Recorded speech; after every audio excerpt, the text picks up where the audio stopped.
Today I'm going to share with you the complete self-study guide to high-frequency trading SDE interviews. I'm not here just to tell you to read code and read C++ books. I had to self-study most of the topics here myself, and I was able to get into Tier 1 trading companies this year. So I want to share specific resources and which chapters are most frequent in asking interviews and you must read, and which chapters you can really safely skip. Before we start, no one, not even the smartest quant in your Discord servers, can remember everything. So tip 1, as you study, make your own cheat sheets. When interviews are close, you can just skim through them instead of rereading entire books or even your highlights. This will save you from many pre-interview breakdowns. And tip 2, prefer books to videos or vlogs. Why? Because books are peer-reviewed and easy to create cheat sheets from. If you have the digital copy, you can just copy the text directly into your OneNote page. And let's be honest, no recruiter is going to be blown away by your course or certificate collection. If you're a student, also definitely take the relevant courses if your school offers them. And lastly, what if one studies but can't get interviews? I've been there too.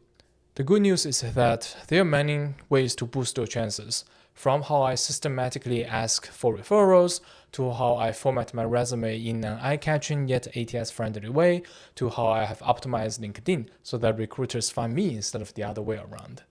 I have a full framework for that, and if you want me to make a separate video, drop a comment saying interview and subscribe to get notified. Here's the juicy part you've been waiting for. First, algorithms. Aim for around 1900 rating on LeetCode's weekly contests, obviously without cheating with ChatGPTs. It might take you a year and 200 to 500 questions, so do it concurrently with the other topics. The contests have got harder in recent years. As a matter of fact, the gold standard to get into Google in the past was 2100 in LeetCode contests. Topic number 2, C++, which should take you 4 months in total.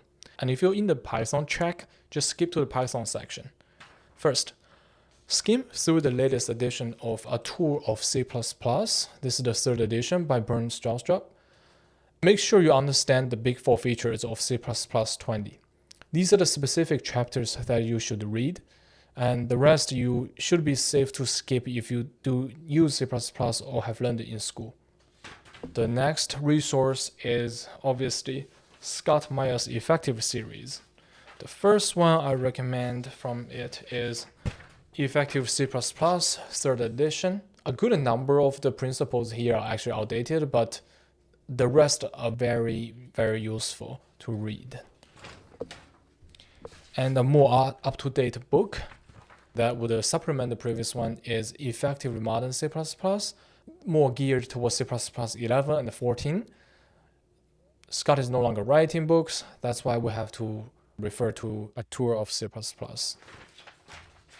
And now that you know how to actually write good C++ code, you can also read this book, which nobody else on the internet, I believe, has talked about.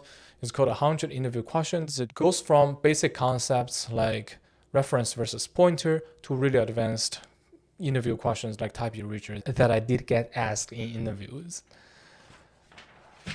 I love that book. And the next one, Daily C++ Interview. Some people have talked about it. It's a pretty decent book. Both of these two are Kindle books that you can actually read on your phone during bathroom breaks while waiting for meeting to start, or just as bedtime readings like I used them for. Quick bites to keep you short, basically. And finally, read through and implement STL constructs like smart pointers, data structures like vectors, understand how they actually work under the hood, and being able to reinvent efficient wheels set you apart from most candidates. Comment STL to vote for a video on that. The next topic is concurrency, which should take you a month, I believe. C++ Concurrency in Action is obviously the book I would recommend. I think chapter 5, the most important one, can be written better, but the consensus is that this is the best we've got on concurrency so far. And if you are on the Python track, you can read this famous book called Fluent Python. I personally am not on the Python track, but I have read the book. because I use Python a lot at work, and I have learned a ton by reading it. The book is a bit dry, so plan to spend 2 to 3 months on it. The next topic is computer networking, a top-down approach. You would probably need to spend 2 months on it. You own chapters 1 to 5. This is the computer networking textbook at Stanford, and it's very easy and fun to read. And you sort of see parallels between computer networking and social networks. I know I did. And studying networking helps us ease any existential crisis, in fact. More importantly, networking is everywhere in HFT. Latency, packet jobs, all that jazz. So it really pays off, even if you're not interviewing. And the next topic, operating system, will take 2 months. This is a great book many people have mentioned and sworn by.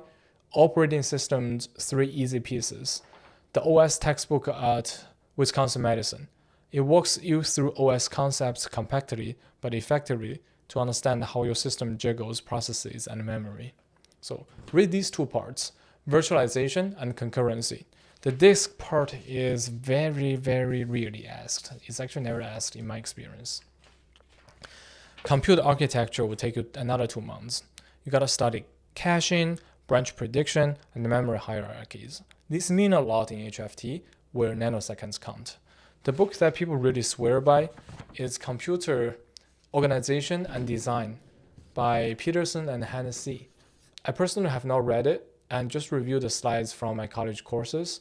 And here comes system design, which you probably will spend 3 months on.